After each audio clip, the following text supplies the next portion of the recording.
Hey guys, welcome back to Magic TV. My name's Craig. It's 9 o'clock, which means it's time for 8 Talk Magic. And today I am here with one of the top corporate close-up performers in the UK, somebody who has performed at a very high level for a very long time. He is also the better looking half of the Real Workers team and has created and released many, many products over the years. He's also a super nice guy. And I am, of course, talking about the one and only Andrew Dean. How you doing, Andy? You okay? I'm very well. I'm very well. There'll be a few people going, "Oh yeah, Andy," and then there'll be others going, "Who? No idea. No idea." You are like the best kept secrets in Magic, and I say that about a few people, but a lot of there are going to be people who don't know who you are, and there's going to be people in the UK that don't know who you are because you just get on with it. Like while everyone else is like bitching and moaning and going, "Oh, you can't do that. You can't do that."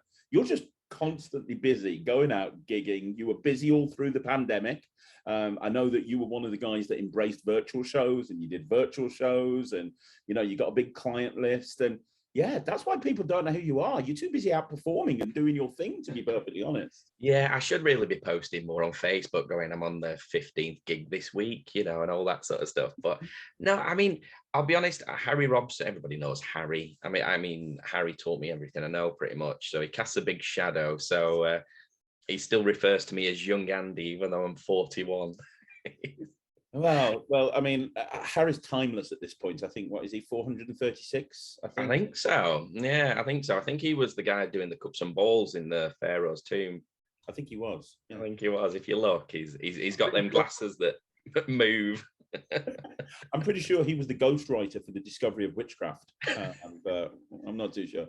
Well, you heard it here first. Harry Robson is Erdenese. Yes, that is very true. But for all the people, and I want to get into this because you have been performing, as I said, at a very high level for a very long time, and you're also one of the most helpful people I know. And whenever I go to a convention and you've got to stand there, or the Real Workers team got to stand there, it's always buzzing, and you're always there working your butt off, and everybody always talks about the stuff that you bring out. So I want to talk about everything, but for people who don't know who you are, let's give them a bit of frame of reference and talk a little bit about you. Okay. And more specifically, we're going to start with the same question I ask everyone. Your origin story, Andy. How did you get into Magic? Well, I was born the 11th of July, 1980. I was really late, to be honest. I sort of feel a bit of a fraud sometimes when you hear people and they're like, I was doing an Elmsley count at the age of 5, and I was doing this. I was 19 when I first got into Magic. My uncle had shown me dynamic coins when I was about 11, and he was amazing. And this is how old I am. It was the old 5p's, the size of the 10p's. I remember. So yeah, the 5's a bit. But so he showed me that when I was little. Wouldn't tell me the secret. Wouldn't share it. And every time I saw him, I was like, "Steve, Uncle Steve, show me the." And he wouldn't. So I did that, and then I worked in. From my frame, I know you can't, but I was big into sports. I did all sorts. I did martial arts and rugby and all that, and I played at quite high levels in both. So that was my direction, going into sports and things like that. But I was never really good enough to sort of get to the level I wanted to. And I worked in health clubs, and then at Christmas, somebody bought me a Magic set when I was 19, and I sort of had a bit of a passion for it. I learned them, found that. And it was the reaction. So I sort of learned the trick and go, "Oh, that's all right." Do the effect, and then somebody would go, "Oh my, that's amazing." So I did that, and then I moved around the country a little while, working in different health clubs. Then I moved to Bolton, just outside Manchester in the UK. And where I lived, there was a street sort of adjacent to it, and there was a magic shop. So I went in there and I bought a deck of bicycles and the Royal Road to Card Magic, and I read it from cover to cover, learned all the shuffles and everything else, and that's it really. And then from there, I was in the magic shop on a Saturday, and I helped out Dem stuff, and I had a midlife crisis early at 24. I gave up a decent paying job and went and worked in a magic shop and did that for 18 months. And that must have been a big decision. Like, you what made you go, because obviously you got your magic set at 19, By the way, that's a bit of a weird present to buy a 19-year-old that's not into magic. I know. I know. I've got this mate. He's 19 years old. What should I buy him? I know. Let's get him Marvin's Magic. That's what we'll do. It's it's kind of a weird thing to buy somebody, but yeah, it wasn't even a good one. It was a cheap one out of like a pound shop or something like that. It was awful. And then 5 years later, Yep. so 5 years later, you're making the decision to give up a job and go and work in a magic shop. Yep. Had you done gigs up until that point? That you actually, so you're Not a single one. Gigs. You were basically a hobbyist. You were learning. I imagine that you got to a certain level at that point with 5 years under your belt. But man, that's a big decision to make. Was it like an easy decision to make? Relatively, yeah. I'm a big believer in sort of, you only really grow by saying yes to things. You don't, if you go, I can't do that, I can't do this, I can't do that, then you're never going to achieve anything. Whereas I thought, well, if I do it, I can always go and get another job. It's not the end of the world. I was 24 and everything was going for me. And I was married at the time. Well, I was living with somebody. We got married about a year or two later. And I said, well, what do you think? And she said, well, look, if it's what you really want to do, then do it. I mean, the pay wasn't the best, but I thought it was such a good opportunity to learn as much as, from the manufacturing of magic to the production of magic to the to how you advertise it and sell it and all that sort of thing. And I was a sponge. Everything just went in. And I think some people are really fortunate and they find what they're good at in life. You know, you'll see some people and they'll go, he learned that and he was fabulous. And with everything, cards, coins and stuff, I find I just have a natural affinity for it. And I can mess and sort of pick things up really quickly. So I think it's what I was meant to do. And that sounds a bit. No, that's awesome. And I've always found that people that dem magic to people to sell, they always seem to be better at actually performing close-up magic, because you have to learn how to actually get people to listen to you, and then part money and give you money for what you've just shown them. And that's a skill that transcends into actual gigs so well. And I think that everyone should, if they get the opportunity, should have a go at demming magic tricks. Would you agree? I think so. I think it makes you look at stuff that you wouldn't necessarily do. We all like our little favorite sort of areas of magic.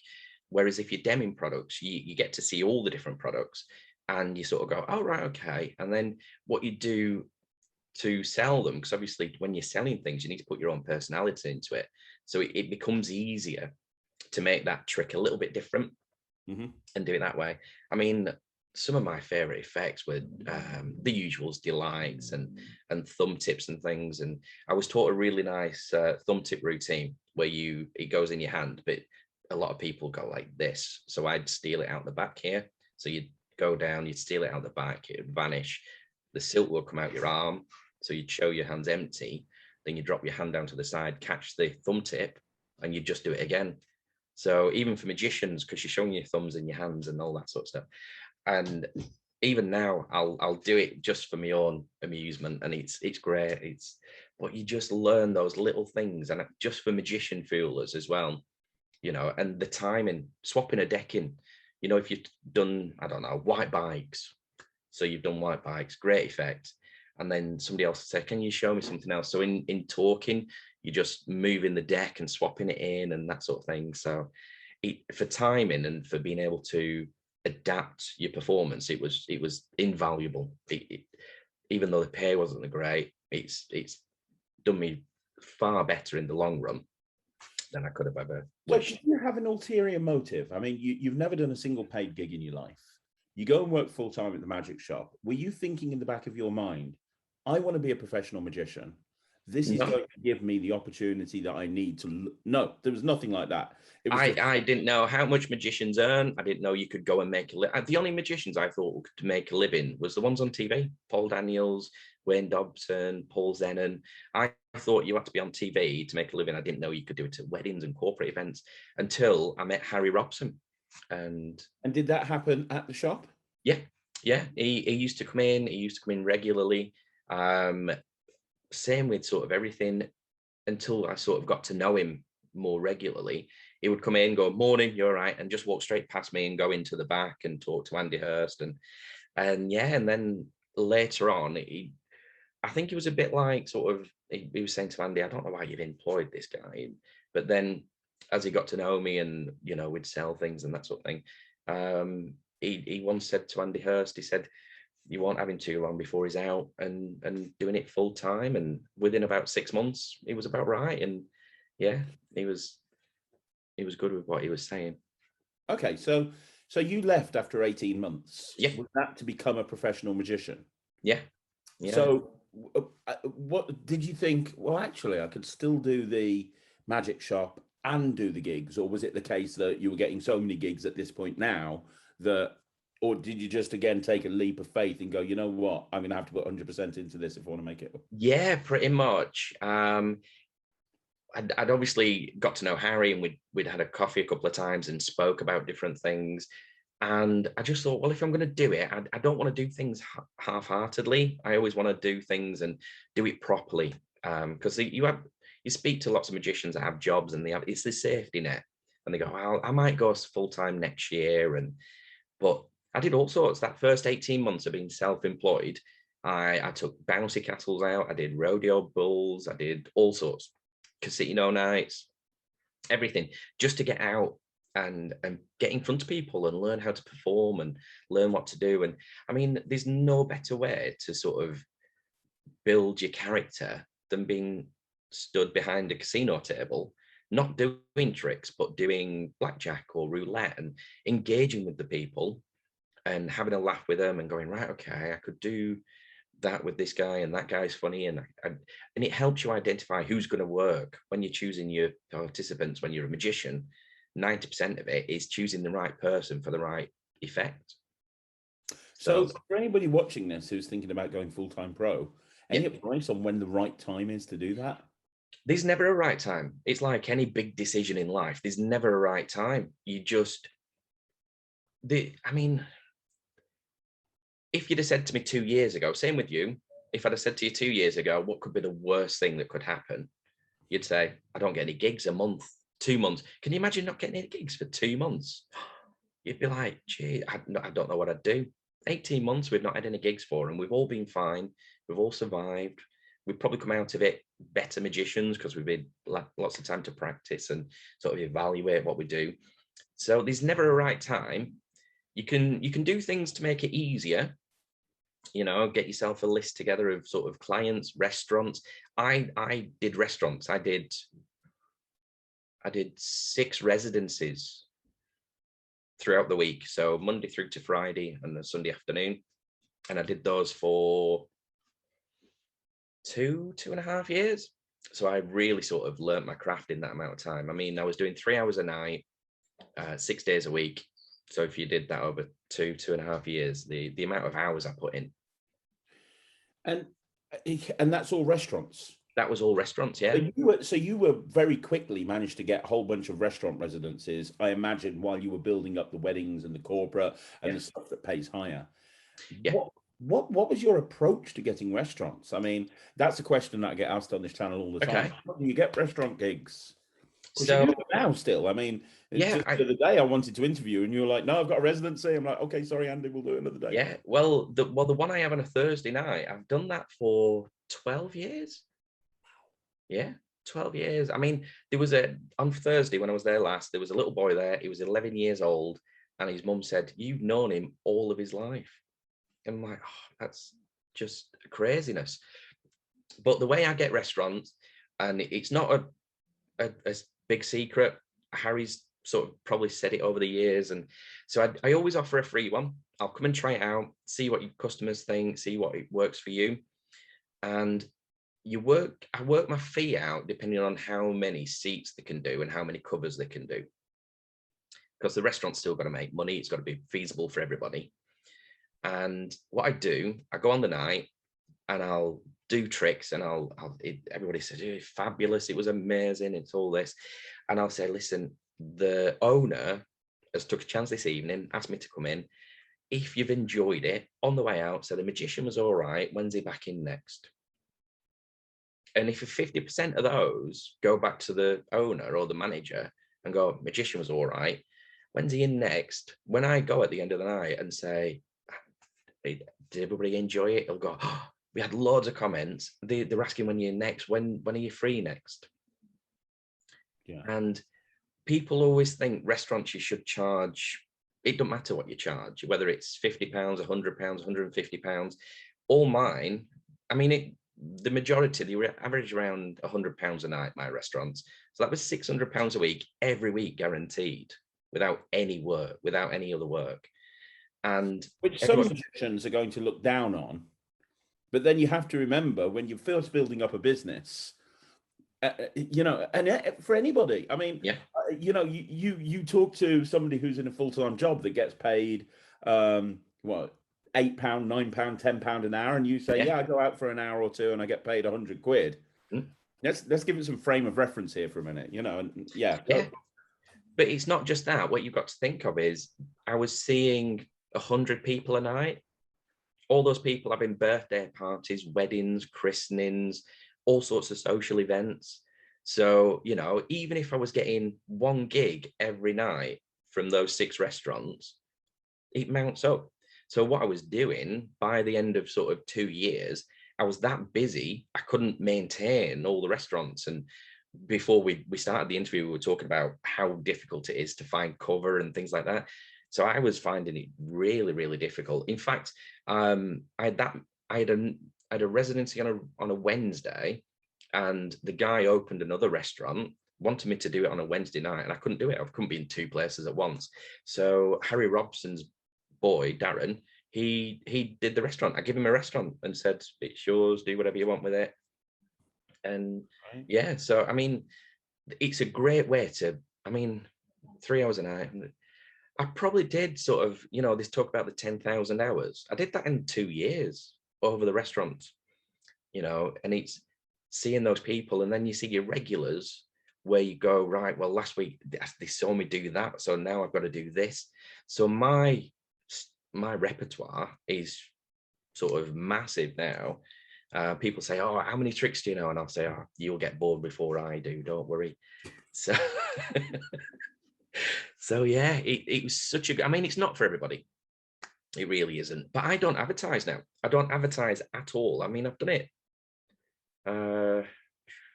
17 years, and I don't advertise. I mean, you know, even with sort of COVID and everything, I thought, I'm gonna have to start advertising again and doing all the, and as soon as things were open, phone started ringing and emails started coming in, and yeah, it's amazing. I do a bit on social media, but that's it. That's it.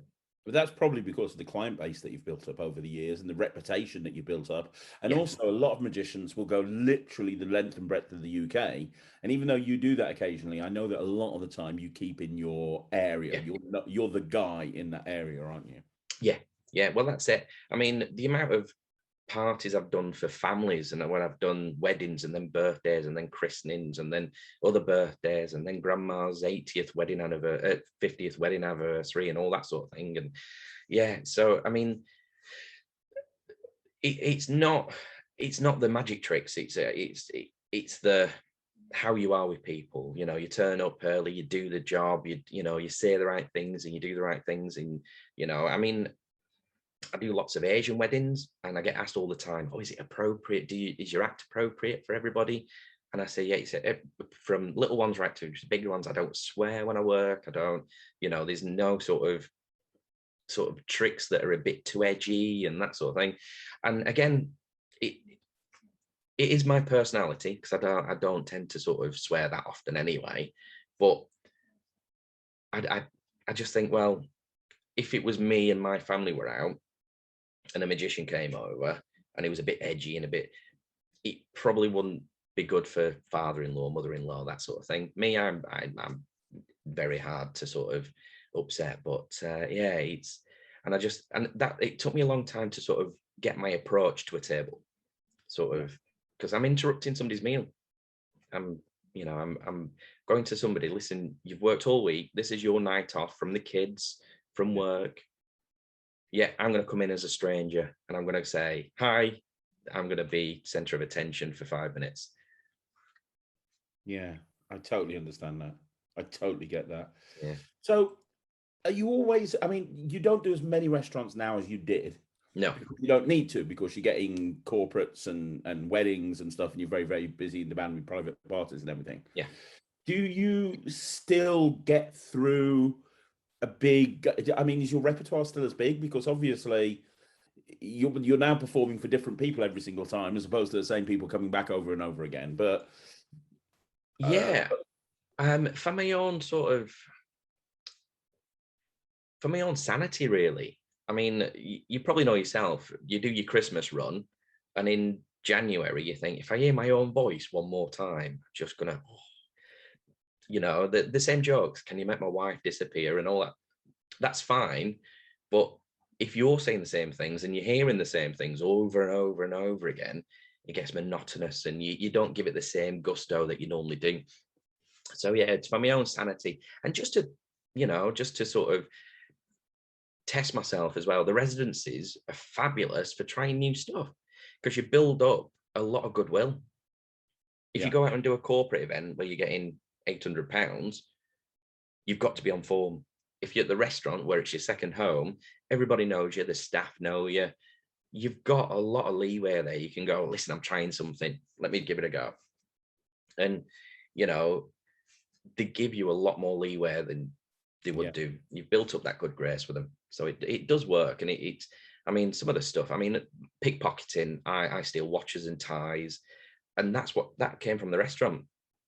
I would say to regulars, do me a favor next week, will you wear a tie? And he was like, yeah, well, yeah, all right, no problem. Just so I could do a tie steal the following week. And they would do. Yeah. That's crazy. That's Yeah. amazing. That's Yeah. so cool. So here's a question for you, Andy. What made you decide to set up Real Workers? Because you've got this whole career performing magic, everything's going really well, everybody knows who you are, you've set up a great brand, and then all of a sudden you've got a production company and you're creating and selling magic tricks. Is that something that you wanted to go into, or was it? And I Yeah. suppose, how did that all come about? It was something that was in the pipeline. And I thought, because I've got a bit, the way sort of I create thing is out of necessity. So I'll think, right, well, I want to do this. How can I do it? And I've seen something that really works, but that's not my sort of style. How do I adapt it? Can I change it? So I'm very sort of hands-on. I'll make things, and I like close-up mats. I wanted a close-up mat that could fit on my knee, so I could sit in the chair and practice. And a lot of the close-up mats are quite big, so I just made a close-up mat. And a couple of friends have asked for them and stuff like that, and I've made them. But I'm quite sort of, I like the analytic side of it and going, right, okay, if I was to do this, what would work best? Is it plain slide? Is it if I use rough and smooth? So I like sort of that analytic side of it. And Joel and I met at Blackpool Magic Club, and somebody had said to him, I did a really nice toner restored card to envelope, which is mine, and there's some nice gags in it and all that sort of thing. And he said, would you show me and I said, yeah, of course I'll show it. So I sat in with him and showed it to him, and he went, oh, I quite like that. He said, have you released it? I said, well, I kind of half did, but then got busy, so I don't put. And he said, well, we can film it if you want. So we filmed it and we had a day. And then he said, and I said, oh, I've been thinking about some sort of impossible card to impossible location that's in view all the time. And we came up with In Focus, where you've got the folded card on your lapel. Mm. And we sat and had a chat about it. And we were sat in, it was the shopping centre in Preston. And I said, I'm sure I could make something like that. And he went, what now? I went, yeah. So we went to like a discount store. We got some bits and pieces and band and stuff and magnets. And so I'm sat and and he went, could you do this with most things? I went, well, as long as I've got a rough idea of how we want it to work, I can sort of make it that way. I was like, I said, no. So then we spoke about a few other bits and pieces, and we came up with In Focus, and I made some, and he was like, to have the card here, and that's the switch. It's really nice. And then one thing led to another, and we talked about loads of other things, and we were like, well, if we're going to do it, we might as well do it, because we both bring loads of different things to the table. Joel's an artist. He's, you know, he creates the routines and does that sort of thing. And he'll say, I'm thinking of doing this. Is this feasible? Is this, you know, like the fab board? Yeah. I showed him, I was messing about with some rubber magnet for something. I was like, oh, this is cool. And he was like, do you know what? I had an idea years ago, but I never thought about how it could actually work. So he told me his idea, and I said, right, leave it with me. Give me a couple of weeks and I'll work it out. So I ordered bits and all sorts and made the clipboards and did all sorts. And he was like, that's amazing. You could tweak that bit, that'd be good. And so we both brought loads of stuff to the table. And, you know, I mean, it works well. It's like yin and yang, you know, it's not like we're both exactly the same where we're, you know, bringing the same things. We just bring loads of different stuff to the table, and it just works. And I think the stuff that we release, one or two things, is all worker stuff. It's all stuff that I use and I work with, and, you know, and Joel does. And I mean, there's a lot of things out there that are released just for release sake, and it's that sort of thing. Whereas it's not as easy to say, right, this is an actual good effect, and, you know, and doesn't cost the earth either. I mean, it's a catch-22. Magic's a lot easier to get hold of now, but and it is cheaper. But I always think we don't value the secrets as much as we used to, which is a catch-22, really. I'd agree with that. So what's your favorite trick that you've created and released? The one that gives me a glow, and the one that I sort of go, oh, every time I do it, is the fab board, because the magic's done. The magic's done before, you know, because normally when you're doing something or you're doing a slide, the impact's there pretty much straight away. Whereas when you're doing the fab board, it's there, you've done it. And then the rest of the routine, and you're well in front with everything. Yeah, I like that. I like Instacart as well. That was based on a Joel idea, and I've got a different handling with it. But yeah, Instacart's good. I like the thought process behind that. Yeah, and my index is oh, your index is fantastic. Baby of mine for years and years and years, and yeah, it's I mean, again, it came out of necessity. I love index. Like Harry Robson loves his wallets. I like indexes. I've got hundreds of indexes, from plastic wallet ones to leather ones to the wooden one that Wayne Dobson released, the wooden one. And I think it's so magical because, you know, you were saying with the invisible deck, with an index, you can do anything. You can do card under watch. You can do card into impossible location. You can do a 2-card transpo. You can do anything with a, you know, depending on if you're using a Mercury card fold index or a flat card index. But pocket space was just, I couldn't justify giving up a pocket or 2 pockets for an index. So that's why I came up with the index that doesn't take up any space, and it's so easy and user friendly that it's just, yeah, it really is. And you've mentioned over and over again throughout this interview Harry Robson. Oh yeah, sorry. No, it's good, because he's a mentor to you. He's helped you in many, many ways, and obviously, as you know, I've interviewed Harry on this channel as well. Yeah. How important do you think it is to have a mentor that you can see physically and be with? Because these days, with the internet, yeah, it's all Facebook groups, it's all virtual, which is fine. But do you still think that it's important to have somebody who you can go to for advice, that you can actually sit down with, and, you know, like you and Harry's relationship? Yeah, I think it's one of the most important things. Not just, I think when I was thinking about sort of this interview and sort of, the first thought was, I'll speak to Harry. and sort of, okay, do I talk about this? Do I talk about this? But it's a resource that we don't use. I mean, how many magicians out there that have done everything we're doing now? I know that it's different online, but gone out and done the gigs, done the bookings, done the agency work, done the casinos, done the cruises, and we don't utilize them. We don't.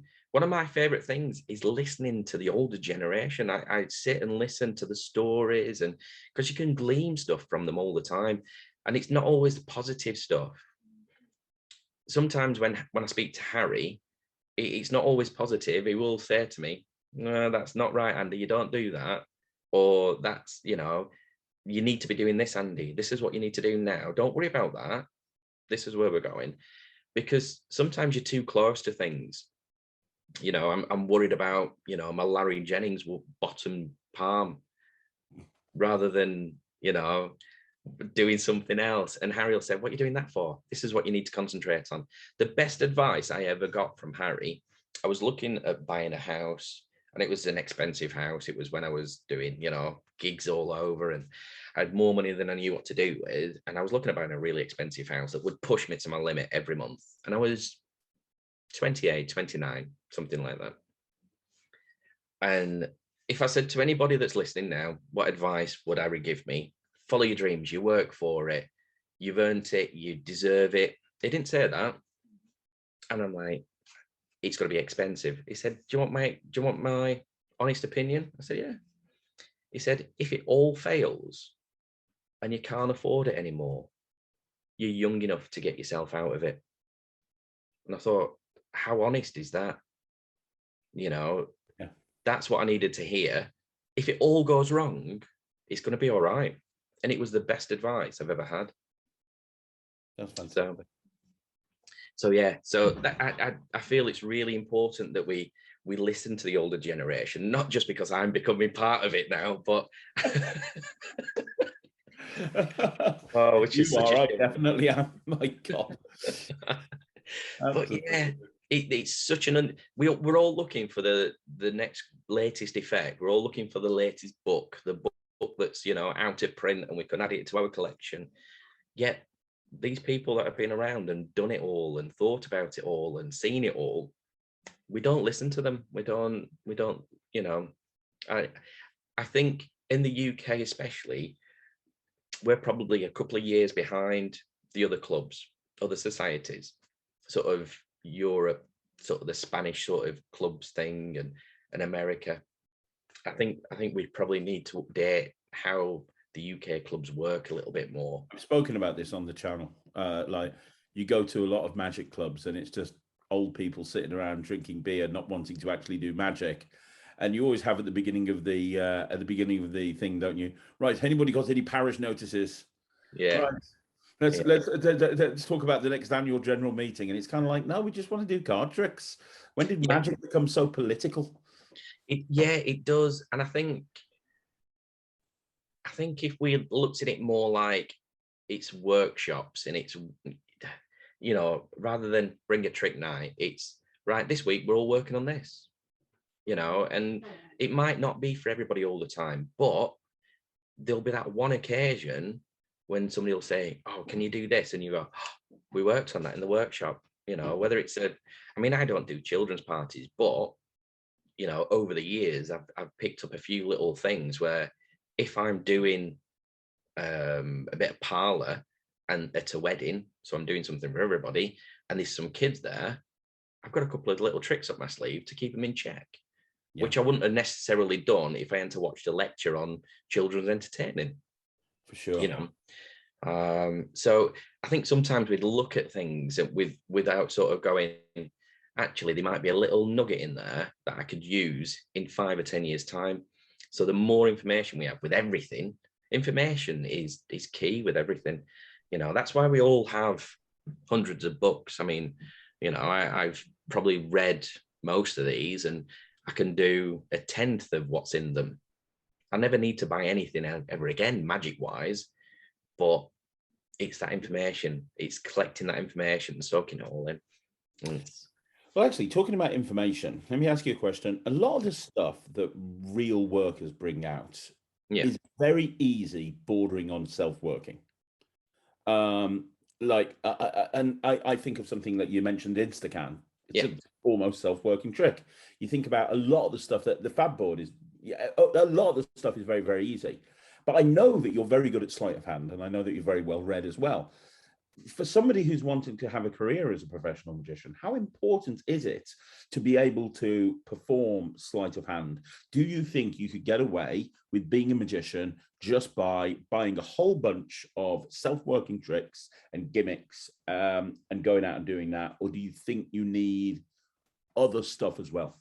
I think it's how you market yourself.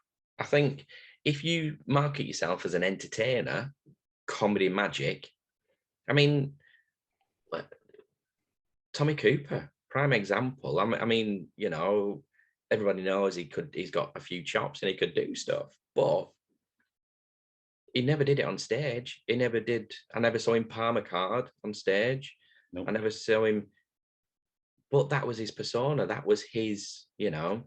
I mean, we all try and get the, you know, the smallest break in the world and this and the other. And if I'm at a rugby club and I'm doing a dinner for rugby people and they've had 10 pints and they've, you know, and then last thing they're doing and I'm making them laugh and I'm doing this and the other, I will hold a break and I'll stick my finger in just to make sure, because many a time, because I'm only little, I've been picked up by rugby players and they've gone, "Hey, I've got the magician," and stuff like that. And it's all done in banter. And so I don't want to lose this break while I'm being picked up and passed around.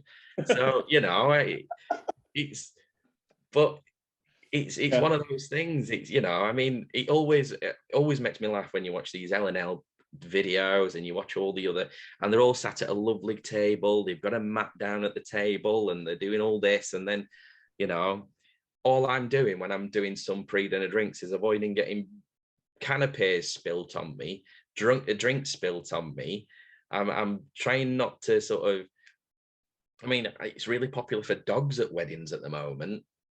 And I forget sometimes I do a sponge ball routine. I use a squeaker and I'm using that squeaker. That dog's going mental trying to get my, and, you know, next minute there's a Labrador jumping on you and you just, yeah. So it's, Funny.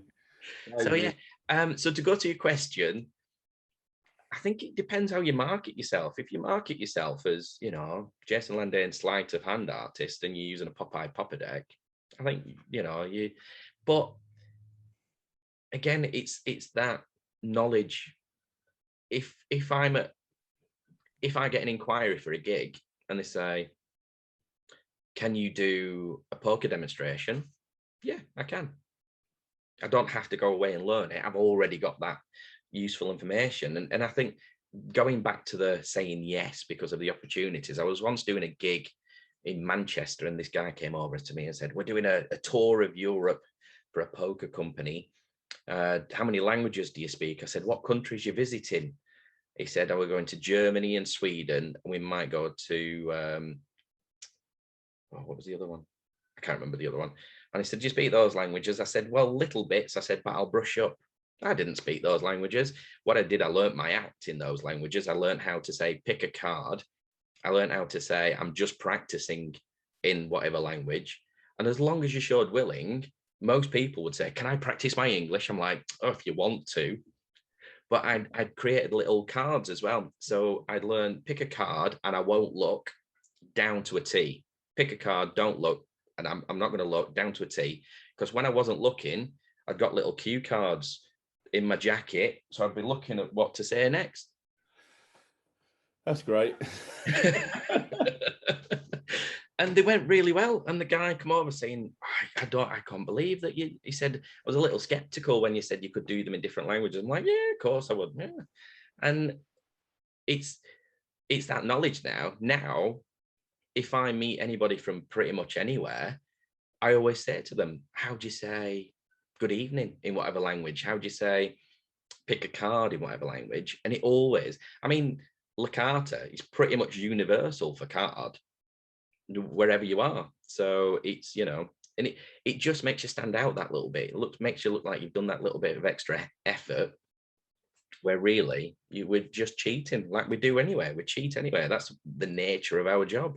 That's what magic is, cheating with style, right? It is, yeah. That's awesome. That's really, really good. But with regards real workers, because we are performers, and if a person's too worried about, right, I've got to keep this stack of 5 cards and I can't do this and I can't, it does affect the performance sometimes unless you've got it down pat. Whereas if you go, right, all I need to do is move 10 cards at a certain time, you can concentrate on the performance, you can talk and do everything else. And I think that's the main thing. I think especially with social media, we've kind of lost that a little bit, because it's very easy now to grab a deck of cards, do your multiple shift, do a diagonal palm shift, and this goes in, and you're not saying anything to the camera. You don't get your personality across. I mean, it's hard. It's hard in what, TikTok's 15, 30 seconds, Instagram's a minute. I mean, it's hard to get your personality across in real life in a minute, never mind over the internet. So it is difficult, and I do feel for the younger generation, because it is going to be more and more difficult as it comes across. And and if Elon Musk gets his ways and we're all on that neural link, everybody will know how the tricks work anyway. Well, let's hope that doesn't happen, right? Can you imagine? Yeah, and you're thinking of a card. Yeah, we all know what card it is. Yeah. That's funny. Yeah. Let's hope that doesn't happen anytime soon. No, I think it'll be after our time. We'll be fine. Yeah. I'll be like Harry. I'll be.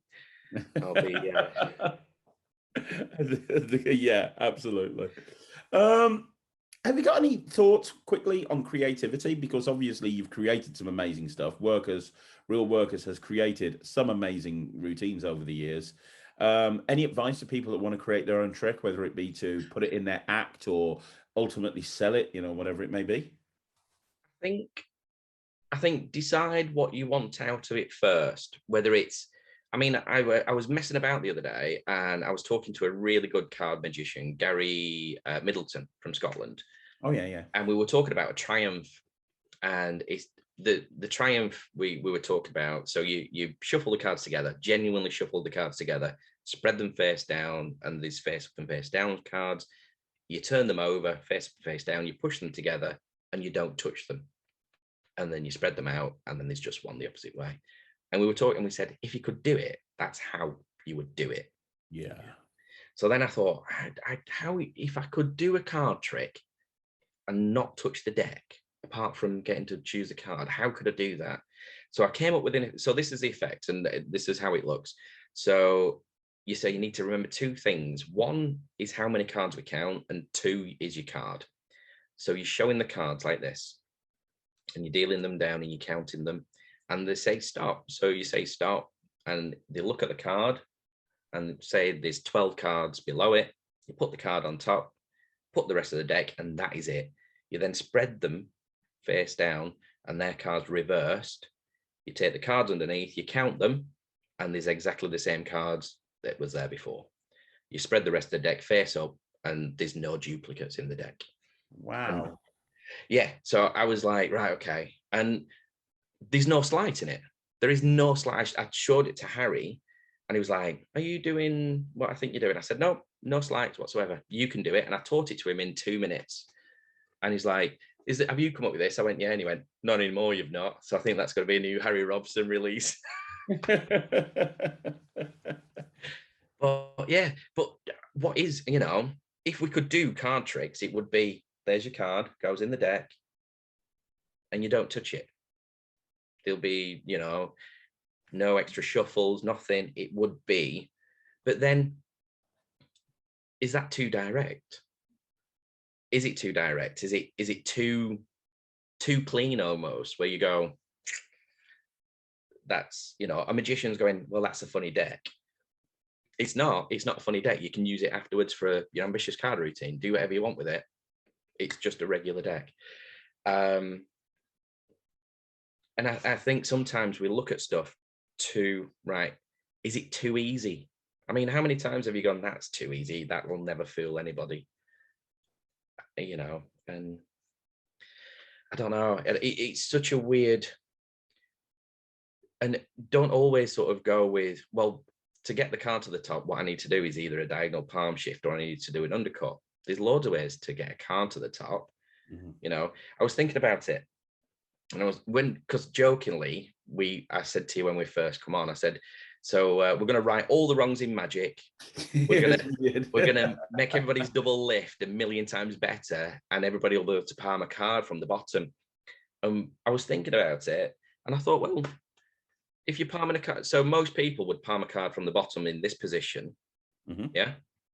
So why not just palm the card from the bottom like this? So you, instead of doing it from this position, just turn the deck sideways and palm it from here, rather than learning sort of your all this sort of stuff, your Larry Jennings bottom palm. Oh, it certainly makes it a lot easier. Yeah. So, so rather than doing it from here, I mean, why do we need to do it from here? You know, if you relax and you're talking and you're moving the deck and you're turning the cards over, I mean, the card's hidden, you're not seeing the card. So if the issue is that you can't see the card, that's not an issue because you're just turning it here. You palm your card. Now you've done a bottom palm. Yeah. Which is just like a regular top palm, just from the bottom. So, it's about sort of creating that effect and going, well, do I need the deck to be this way? If I don't need the deck to be that way, why am I making it too difficult and having to, do an angle? So, yeah. Which is that old expression, think outside the box. Yeah. Yeah. You know, the reason people palm off the top of the deck or do a standard bottom palm is because that's the way it's always done in every single book in the entire history of magic. Yeah. And the people that create good magic and take things in a different direction, they go, well, okay, we've boxed this effect up in this particular box. Now what can we do if we take those constraints away? Yeah. Yeah. And I mean, it's one of those things where you just go, well, do I need them? I mean, I think sometimes we do stuff for magicians to know that we can do it, So if you see a magician doing this, that means they've done a diagonal palm shift. Yeah. If they're going like this with a thumb along the side, they're doing a diagonal palm shift. Yeah. If as soon as you see somebody spreading the cards like this, are they doing a classic force? Yeah. So I think sometimes we sort of get too, I mean, how many times have you watched something and you've gone, all right, and he's palmed it there, or he's done.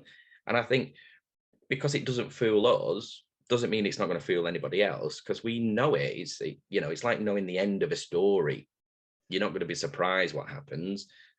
People rewatch films, and we know what the film is because we enjoy it. And it's the same with a good card trick. We know what happens, but we enjoy doing it. So I think really, I mean, one of the big things about lockdown is I've got my hobby back. I don't know how you feel about magic, but when you're working all the time. And I think that's a problem. How many magicians have you seen that are professional magicians, Andy, and they do it full time, and it's obvious they've lost the passion for it? Yeah. And you see them at a gig, one of these multi-man gigs or whatever it may be, and you're watching them, and they are literally going through the motions. Yeah. And there's no engagement. They're doing the same lines that they've done a million times over. Nothing's changing. I think some of the best magicians in the world are hobbyists. Yeah. Because when you become a full-time pro, you don't have time a lot of the time to put a new trick in your act, or because you're too busy doing the admin, doing the marketing, doing the contracts, doing the accounts, whatever it may be. Then you're busy going out doing gigs, and it's like, well, I'm not going to buy this because I know this works. This is what I'm going to do. But it leads to complacency, and it leads to just doing the same thing over and over and over again. And one thing I've always done, I've had people go, why do you always learn new magic all the time? Why are you constantly working on new tricks? Well, the reason is I like to keep things as fresh as I possibly can. Yeah. And I think that I think that the best magicians, probably controversial, but I think that the best full-time magicians are the ones that still embrace magic as a hobby. Well, that's it, because do you take magic out when you go out socially? I have a whole bunch of everyday carry that fits in my wallet. Oh, right, okay. But it's just stuff that it's like my routine gossip. It's in my wallet and a few other things. Yeah. I don't actually, I don't pick up a deck of cards and put it in my pocket and pick up a Sharpie and write, okay, deck of cards, Sharpie, $50. Let me just put on this. Let me grab my top cup. Right, okay, I'm ready to go out now. I just have stuff that's on me that that's organic, that would be in my wallet. I pick my wallet up and I have that stuff with me. Unless I'm working on a particular thing. If I'm working on a new trick, then I might take that with me so I can fiddle. But what about you? Sometimes, I mean, more often than not, I don't, even if I took something out with me, I'm not looking to do it. If somebody asked, I probably would, but I'm not looking to. Whereas when I was a hobbyist, every opportunity, can I show you a trick? But going back to what you said, I mean, you know, Di Vernon, Larry Jennings, they did it as hobbyists. You know, Larry Jennings was a plumber, you know. So I mean, some of the best ones. Very outspoken about this is John Bannon. I interviewed John Bannon on this channel a little while ago. Yeah. And he went on a full-on rant about this, about people that look down on hobbyists. So it's I mean, but that's the embracing every part of the magic community. We're such a diverse, I mean, we're very unique in that if you went and you gigged with a professional band, so I mean a band at the top of the game, and you said, do you know what, play a few chords on the old guitar, I won't play your A chord like that, and I won't do your D chord like that, you'd have no standing. You would have no standing. But in magic, because it is such a nice sort of array, and we're all on the same sort of level, an amateur can be as good, if not better, than a professional sometimes, because they've spent 500 hours working on that one move, where your professionals created an act, like you said, done the admin, done the social media, all the other bits, whereas the amateur has just been able to concentrate on that. So, you know, I've been guilty of it myself. I'm a professional magician. I'm a professional, but it's been a good leveler, the lockdown. It has been a good leveler. We're all very, you know, and I as I've got older as well, I think true wisdom is, you know, in your 20s, you know everything. As you get older, you realize you don't know everything. You know nothing. I don't know. I'll happily learn from everybody and everybody. Absolutely. I completely agree with you. And that's why I set up this YouTube channel in lockdown, because I was kind of bored and I just wanted to, I wanted to do something, and it just seemed like a good idea to set up a YouTube channel. So I totally get where you're coming from. And it's great. I mean, Joel and I did the Real Workers Jams every Wednesday. I remember, they were awesome. They were and great. We did those, and we did all sorts, and we never made a single. In fact, it cost us, because we use StreamYard. It's a paid service. We wanted to give the best sort of possible sort of thing we could, because we both love, like you, we love the magic community. And it's such a shame sometimes that things creep in and cause problems. And, you know, it's like anything, you know, we're all starting to learn how to use the social media, and, you know, things get taken out of context. And what we've all got to remember is we all joined this community because we all loved what we do. And, you know, whether it's a hobbyist, whether you know one trick or 1,000 tricks, it doesn't matter. We all need to sort of go, do you know what? You know, and I've always thought it was a really diverse and quite sort of inclusive community. When you go to the conventions, people from every part of the world, and they all come together. And I've done tricks in the Ruskin with people, and we can't even speak the same language. Yeah. And that's connection. I mean, there's not any sort of other thing you could do where, you know, you wave to somebody, they come and sit with you, they teach you a trick, you don't speak the same language, you know, they're moving your fingers to make sure you're in the right position, and then you sort of say thank you, and then you depart. Yeah.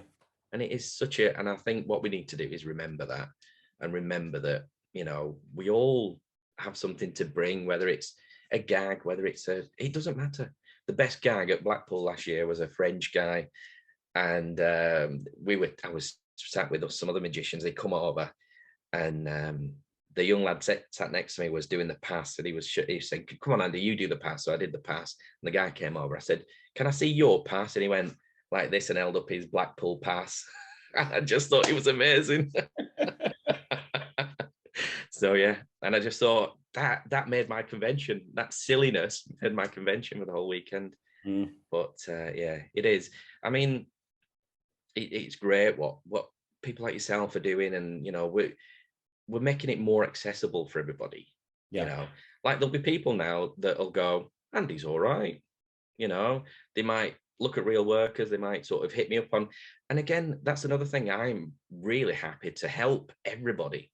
You know, I'm not precious about anything. If somebody, you know, messages me and says, you know, I mean, I'm a big advocate for Harry Lorraine. I love Harry Lorraine stuff. I think it's wonderful. I think it's very underused, and some of the stuff that it comes up with, and you know, and I'm a big advocate of his, and you know, and I will push his stuff whenever I can, and the moves and stuff he does, and the ultra move. If you learn a move, the ultra move, I think it's a fabulous thing. But yeah, I mean, there's a young lad that got in touch with me that lives locally and said, I'm looking for a silver ring about this big, and I can't seem to find one. It's for a routine, and I've not, you know. And I said, I've got a spare one. You can have it. Sent it to him. No problem. I'll give up my time. I'll help. Because Harry did the same with me, and you know, you did the same. I saw you lecture at Blackpool, and you sat and taught me a coin routine. You probably don't even remember, but you did that. Andy, no. But that's it.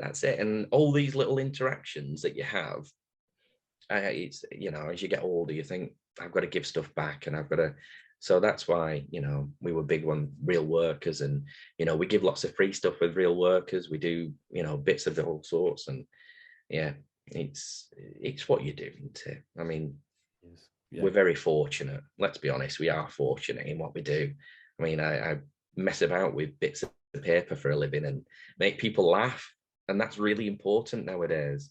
Yeah, you know, there's lots of people that haven't seen anybody, haven't been entertained, haven't for the last 18 months, and just to be able to take the mind off whatever is, you know, by doing a silly gag or a card trick or a squeeze in the hand and it squeaks with a sponge ball.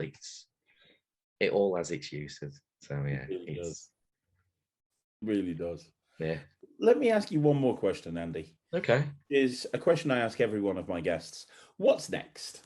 Because you've achieved so much. As I say, you know, your career is doing great. You took 18 months off, and you're just as busy now as you ever have been. Real Workers has been a huge success for you and Joel. What's next? Like, have you got future plans with Real Workers? Have you got future plans for yourself as a performer and a creator? Is there anything left on your magical bucket list that you want to tick off that you haven't yet achieved? Yeah, there's a few bits actually. I want to set up a club, a magic club, and a gathering, or whatever you want to call it, where it is very relaxed. People can come. I want it to almost be like a hub where, you know, we can say, right, we're going to meet during the days for workers, because again, that's another thing with clubs. It's all evenings. Yeah. We're out, we're working, you know, and daytimes we're all free. We're, you know, so I wanted to, so daytimes and evenings for people, and where we can come and say, you know, and work on stage acts and work on stuff that you're not taught, you know, how to hold a microphone. What more microphone's best? Are you going to use a lapel mic? Are you going to use a mic that sits around in a stand? And all these things that you're not taught. Whereas, you know, people like Sean McCree, I mean, Sean's a friend, and the stuff he does, the stuff he knows is just unbelievable. You know, there's not a guy really that's not done as much as he's done. And Mark Oberon, you know, stagecraft, there's nothing, you know, he doesn't know about it. And I think if we can do that with sort of the magic clubs, I think the mentor, you mentioned it earlier, I think the mentorship should be really important. You know, with like Blackpool, they should be mentoring the next generation to run the Blackpool convention, and be going, right, you're into the sound and lighting, this is what we do. You know, you like the stage. Russ Brown should be taking people and going, This is how the stage works. This is what we need to do. This is how you get everybody in, and you do the times for rehearsals, and because heaven forbid they're not a young group anymore. Heaven forbid anything happens. There's nobody to take over. There's nobody to so we need to be looking and going, right, we need to be, there's issues with the Magic Circle at the moment. And if things happen, then there'll be a new sort of people running it. Yeah. And, they've no experience in running a magic club. They've no experience in running so we need to be going, right, let's mentor, let's take people and we can all build together. So you look like you're holding in a yawn. No, I thought you were going to yawn. I was like, I'm boring him now. You're not boring me at all. No, not holding. I was on the edge of my seat. Oh, yeah. So anyway, no, but when I interviewed Harry, I mean, I was stifling a yawn a few times, but I mean, that was at like the 3-hour mark. But yeah, you, mate, I'm on the edge of my seat. But yeah, so that's next for me. I want to do something like that. I want to be able to because I mean, like within sort of a stone's throw of me, there's like 5 or 6 different areas, and you've got Sean McCree, Harry Robson. Oh, you've got quite a few sort of well-known names, whereas I can organize them. I mean, even down to comedians, if people want to be writing, that's another thing I see quite a lot. How do you write a script? We don't ever get taught that in magic clubs. We don't ever. So I think it's really important that we now look at things and go, it's not just how to do a double lift anymore. It's a bigger thing. So I'd like to do a few more lectures. Again, it's the giving back thing. It's this is what I've learned over the years. I've put a bit of a lecture together, and it's going to be sort of performance and perfection. So performance-wise, I'd want to do what a gig's really like.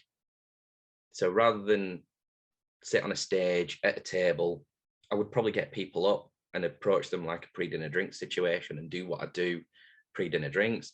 And then in the second half, it would be perfection. So it would be, I can sit at a table, I can have a guest either side and do it that way. So, and have 2 sort of sections really. So it'd be something for everybody. So I'd like to do. Never seen a lecture like that before. That's a really good idea. Yeah, well, I think, because I mean, you see lots of lectures and they just sort of go, right, this is what I do. But in what context?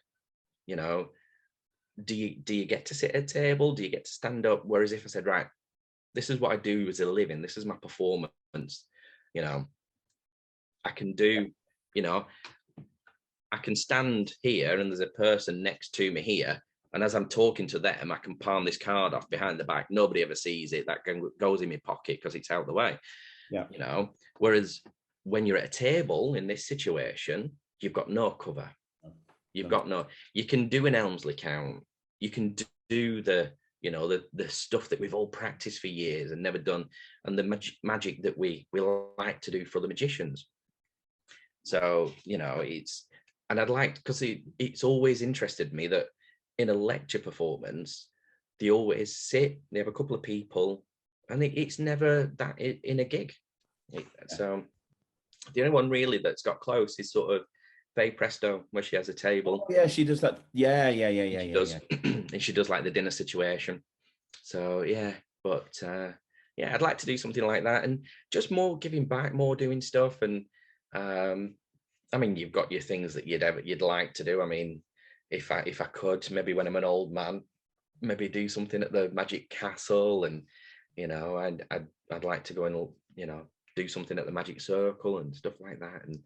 But again, it's all the little bits and pieces. But as a whole, we've got some bits worked in the pipeline with real workers. We've got some individual things that Joel and I are doing separately and that sort of stuff. So yeah, there's loads going on, and then we're fitting in family life and all the other bits when you can. I mean, who needs 24 hours in a day? You know what? If I could clone myself, I would love to. I know exactly how you feel.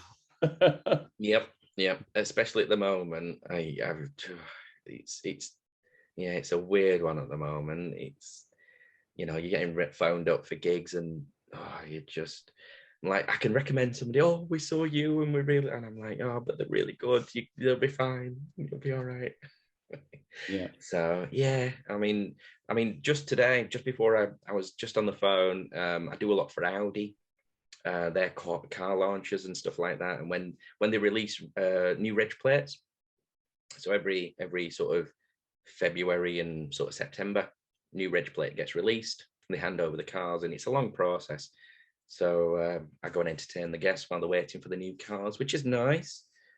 So nobody's ever given me a tip of a new car. That's I always feel really bad turning up to the Audi garage in my BMW. I can imagine. Yeah, they're always like, Andy, can we swap you over? I'm like, no, I love my BM. I love my. It's so funny. I know. Oh my gosh. Yeah. No, it's nice that everything's come back. It really has. It's been really, it's good. Yeah. Well, I mean, you were saying before you're really busy. That's amazing, and Yeah. it's good. It's good, but it's juggling. It's like yourself. You're how many videos are you releasing a week now? 25 or 26 a week. A week. Mm-hmm. So that's all the filming, the editing, and everything else. And I mean, even if it's an hour, that's 25 hours a week. Mm-hmm. With an extra editing. My word. So you're looking very well for no sleep. Yeah, I get an hour here and there. Sleep's for quitters. Sleep for quitters, great. Plus, busy performing and running the other two businesses. But I kind of made a commitment to this, and I want to see it through. So yeah. And I'm going to ask you the question that everybody wants to know. Yeah. Who's the better magician, you or Rylan? Oh, without a shadow, without Rylan. I mean, the kid amazes me every day. Yeah. I'll tell him he can't do something, and he'll then prove me wrong. I told him he couldn't learn a mem deck. Prove me wrong. Told him he couldn't at 6. Yeah, 3 different mem decks. Told him at 6 he couldn't solve Rubik's Cube. He proved me wrong. And people forget that he learns 2 brand new tricks a week for the review show every week. Yeah, he's learning more magic to a performance standard, performing it in front of everybody than most magicians. His repertoire is huge. Yeah. Is it free on a Thursday? I've got a residency. Well, he's gone out and helped me at family shows and stuff. Yeah. He's also an incredible balloon modeler. So, if I'm ever doing a family show and I need balloons, he's there. So, Unbelievable. You see, putting us all to shame, you see. 3 mem decks, balloons. Yeah. Gosh, I need to go and practice. Yeah, that's how I feel. It makes me feel very old, to be honest, Andy. But it's nice to know that the future generation is safe, and it comes back to what you're saying, which is, like you said, it's time to give back. It really is. Yeah, we need to stop thinking of, they're going to steal our work. They're going to steal this. People aren't going to steal anything. If we share and we go, right, this is what we need to do. I mean, Harry will happily tell you, when I was working and when I was getting my own gigs, very rarely gave me gigs. He never gave me anything, because he said, if I'm ever not here, what are you going to do for gigs?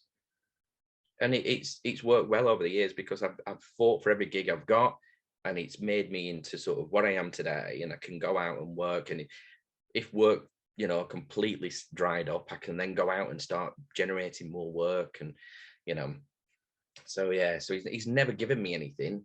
He's probably harsher with me and tougher with me than everybody else, but I wouldn't have it any other way. There's not enough time for me to thank Harry for everything he did. I'm sure he knows. Yeah, I'm sure he knows. I'll get all emotional.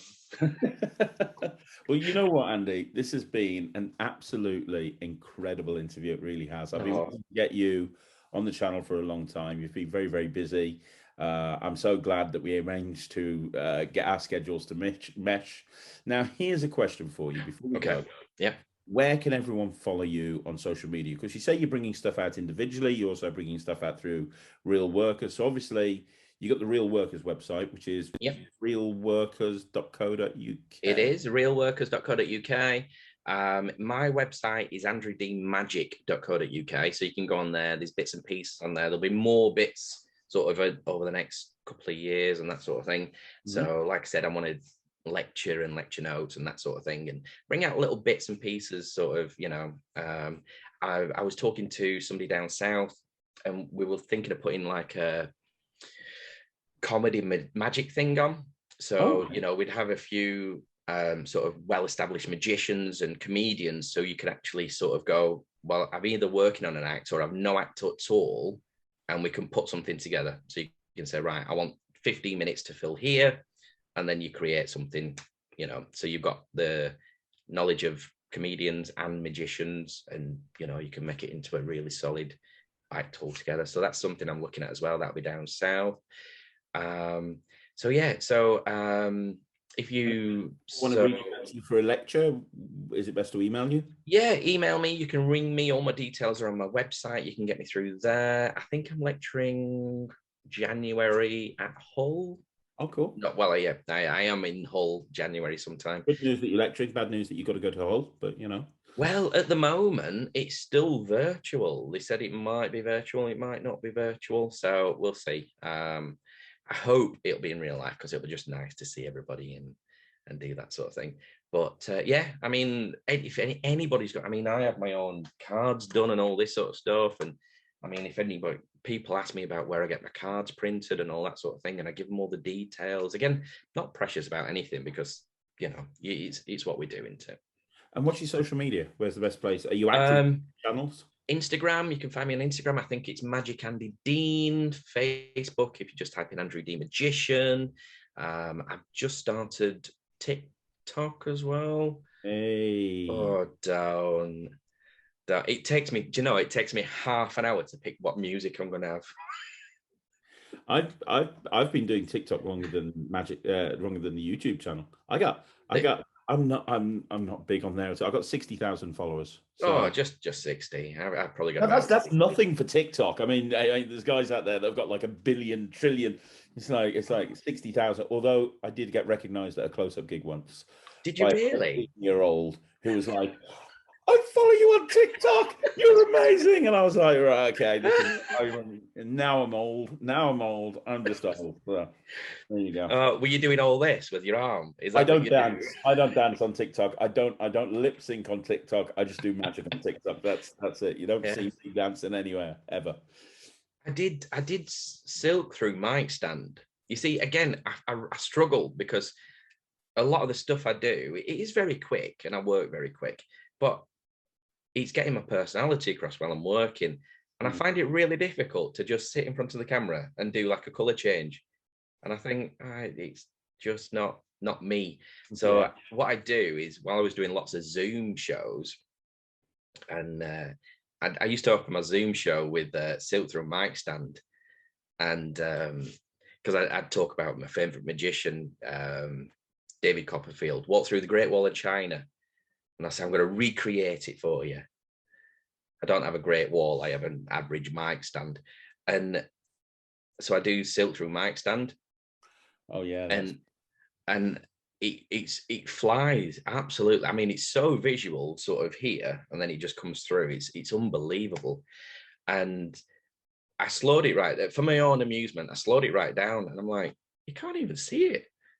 So I put it on TikTok and just put, you know, even in slow motion, it'll fill you. And I mean, that had 120,000 views or something. And I was like, what did I do different? And I think it was the song, to be honest with you. I think it was the song I picked. I don't think it was anything else. But yeah. I'll make sure that I follow you on TikTok. Oh, I'll follow you back. I'll look for the lip syncing and the dancing. Yeah, you start worrying when I start turning the red light on and standing in the doorway.